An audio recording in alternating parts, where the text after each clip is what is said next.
Hello नमस्कार दोस्तों, आप सभी का स्वागत है। दोस्तों, पिछले कुछ दिनों से आप एक शब्द सुन रहे होंगे वेरियस आर्टिकल्स में, न्यूज़ में, सोशल मीडिया पे, RCEP। तो आज के इस वीडियो में मैं आपको बताऊंगा कि ये RCEP है क्या, इतना चर्चा में क्यों है पिछले कुछ दिन से, क्यों महत्वपूर्ण है और भारत इसका भाग क्यों नहीं बना है। अब तो इस पर राजनीति भी स्टार्ट हो गई है। तो आइए इस वीडियो को शुरू करते हैं। RCEP क्या है जानते हैं। RCEP है the regional comprehensive economic partnership. इसका फुल फॉर्म आपको याद रखना चाहिए, एग्जाम में पूछा जा सकता है, the regional comprehensive economic partnership. तो बेसिकली RCEP क्षेत्रीय व्यापक आर्थिक भागीदारी एक मुक्त व्यापार समझौता है, जिसे FTA भी कहते हैं, फ्री ट्रेड एग्रीमेंट। अभी FTA क्या होता है मैं आपको बताता हूँ। FTA होता है दोस्तों, दो या दो से अधिक देश, कंट्रीज जब एक दूसरे से व्यापार करने के लिए, अपने इंटर कंट्री व्यापार को सरल बनाने के लिए एक समझौता करते हैं, जिसमें आयात और निर्यात के जो शुल्क होते हैं, जो टैरिफ शुल्क होते हैं, उसको कम कर दिया जाता है ताकि वस्तुओं का आयात निर्यात आसानी से हो सके और दोनों देशों के व्यापार में जो है बढ़ोतरी हो सके।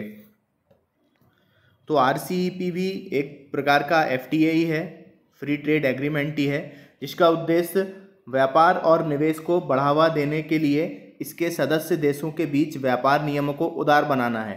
अब इस RCEP में जितने सदस्य देश हैं उनके बीच व्यापार और बढ़े, नियम सरल हैं, टैरिफ कम हो, इसलिए ये एग्रीमेंट बनाया गया है। अब इसकी शुरुआत कहाँ से होती है? इसकी शुरुआत जो आसियान कंट्री है उनकी बैठक 2012 में, नवंबर 2012 में जो उनकी समिट होती है आसियान की, कंबोडिया में, कंबोडिया की कैपिटल नॉम पेन्ह में, इसकी जो बैठक थी, तब वहाँ फैसला किया गया कि एक ऐसा फ्री ट्रेड एग्रीमेंट बनाया जाए जिससे जो एशिया पैसिफिक की कंट्रीज़ हैं इनके बीच में व्यापार बढ़ सके। तो 2012 में आधिकारिक रूप से RCEP बना। तब इसमें आसियान के पूरे 10 देश तो थे ही, 10 कंट्रीज़ थीं। इसके अलावा 6 अन्य देश जिनका FTA है आसियान के साथ में, वो भी इसमें शामिल थे। अब वे 6 देश कौन हैं? जापान, साउथ कोरिया, भारत, चीन, न्यूजीलैंड और ऑस्ट्रेलिया। अब भारत ने हालांकि इस बार डील पे साइन नहीं किया है, अपना बैकड्रॉ कर लिया है। अब वो क्यों किया है मैं आपको आगे बताऊंगा। तो यहाँ आप RCEP का कॉन्सेप्ट समझ गए होंगे कि एक फ्री ट्रेड एग्रीमेंट है एशिया पैसिफिक में, जो साउथ ईस्ट एशिया की जो कंट्री हैं, आसियान और कुछ अन्य देशों के बीच में एक व्यापार, मुक्त व्यापार समझौता है। आगे बढ़ते हैं।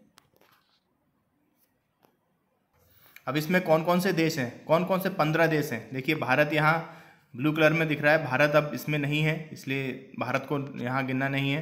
देखते हैं आसियान के 10 देश। आसियान के 10 देश कौन से हैं? म्यांमार है, वियतनाम है, Laos, Cambodia, Philippines, Brunei, Malaysia, Singapore और इंडोनेशियन द्वीप समूह। इसके अलावा पैसिफिक के ऑस्ट्रेलिया और न्यूजीलैंड, जापान, साउथ कोरिया और चाइना, ये 5 अन्य देश हैं जो आसियान से हटकर हैं। यहाँ एग्ज़ाम के कॉन्टेक्स्ट से आपको ये पूरे 15 देश याद रखने बहुत ज़रूरी हैं। आसियान के तो आप देश जहाँ तक याद ही होंगे, इसके अलावा जो 5 और अलग देश हैं, मैप के हिसाब से आप उसको आसानी से याद रख सकते हैं।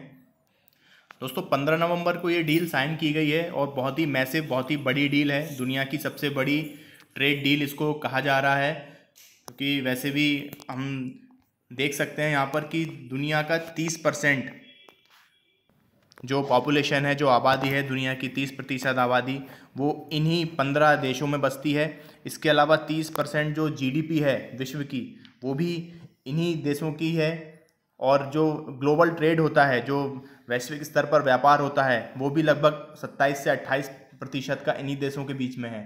तो कुल मिलाकर सबसे बड़ी ट्रेड पार्टनरशिप है दुनिया की, जिसका प्रभाव निश्चित रूप से पड़ेगा।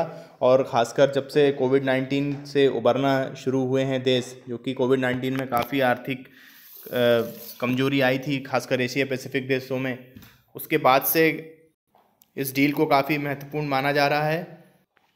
इसके अलावा दोस्तों, RCEP को ट्रांस पैसिफिक भागीदारी TPP के एक विकल्प के रूप में भी देखा जाता रहा है। TPP क्या है? TPP भी एक FTA है, एक फ्री ट्रेड एग्रीमेंट है, जो कि ट्रांस पैसिफिक पार्टनरशिप, जिसमें 11 देश हैं, अमेरिका है, कनाडा, मैक्सिको, ब्रुनेई और भी कई देश हैं। तो TPP भी एक बड़ी ट्रेड पार्टनरशिप है दुनिया की, तो उसके विकल्प के रूप में RCEP को भी देखा जा रहा है। अब बात करते हैं दोस्तों कि जब ये इतनी मैसिव डील है, इतनी बड़ी पार्टनरशिप है, तो भारत इससे बाहर क्यों हो गया। तो देखते हैं, पिछले ही साल नवंबर ने भारत ने इस डील से खुद को अलग कर लिया था। इसकी वजह भारत में बढ़ते व्यापार घाटे को बताया था। अब व्यापार घाटा क्या है? व्यापार घाटा ये है कि हम किसी देश के साथ, हमारा देश जब व्यापार करता है तो हमारा इंपोर्ट तो उन देशों के साथ में अधिक है लेकिन एक्सपोर्ट कम है। मतलब हम दूसरे देशों से सामान अधिक ले रहे हैं, उन्हें पैसे अपने दे रहे हैं अधिक, लेकिन अपना सामान कम बेच पा रहे हैं उनको। तो 15 जो देश हैं इस पार्टनरशिप में, उसमें 11 देशों के साथ हमारा ट्रेड डेफिसिट है। मतलब हम 11 देशों के साथ तो हम घाटा ही हो रहा है हमें। तो कुल मिला के हमारे लिए डील सही नहीं साबित हो रही है। और इस डील में भागीदार बनने पर भारत में आयात की जाने वाली 80 से 90% चीज़ों पर इंपोर्ट ड्यूटी कम हो जाती है। अब जो बाहर से सामान जो हमारे देश में आएगा उस पर इंपोर्ट ड्यूटी कम हो जाएगी, तो बाहर की जो कंपनियां हैं उनको आसानी होगी हमारे देश में सामान बेचने में। तो इससे क्या होगा, हमारे देश में बाहर के सामान की भरमार हो जाएगी। जैसे कि अभी चीन को देख सकते हैं, चाइना को देख सकते हैं, उसके इलेक्ट्रॉनिक सामान हमारे देश में कितनी बिक्री होती है, मोबाइल्स हैं, उसके अलावा खिलौने हैं और भी कई सारी चीज़ें हैं।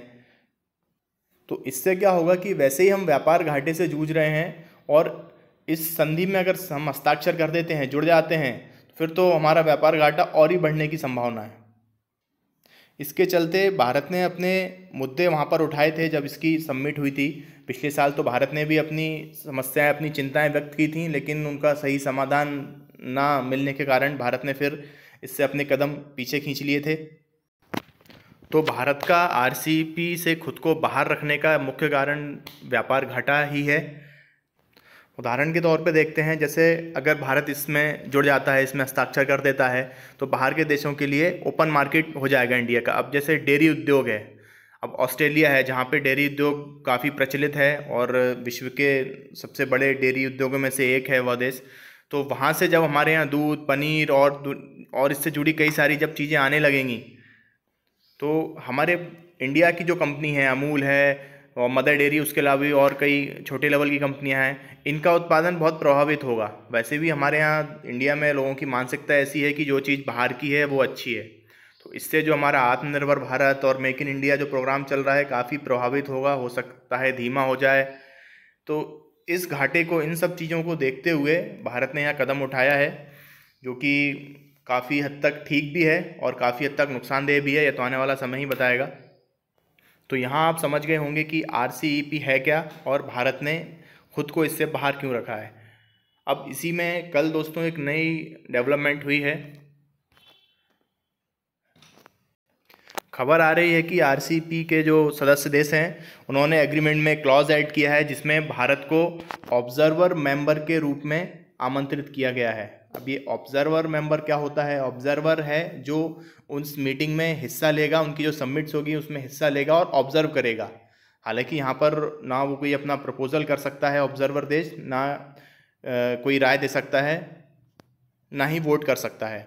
तो एक ऑब्जर्वर के लिए आमंत्रित किया है। लेकिन अब इसका फ़ायदा क्या है? इसका फ़ायदा ये है कि निकट भविष्य में 2 साल, 4 साल, 5 साल बाद में जब अगर भारत को लगता है, जब भारत की मांगें नेगोशिएट होती हैं, कुछ मांगें अगर मान ली जाती हैं, तब उसको लगता है कि हाँ अब इस संधि पर हस्ताक्षर करने चाहिए या फिर इस पार्टनरशिप को ज्वाइन करना चाहिए, तो वो इनिशिएट कर सकता है और इसका एक भाग बन सकता है।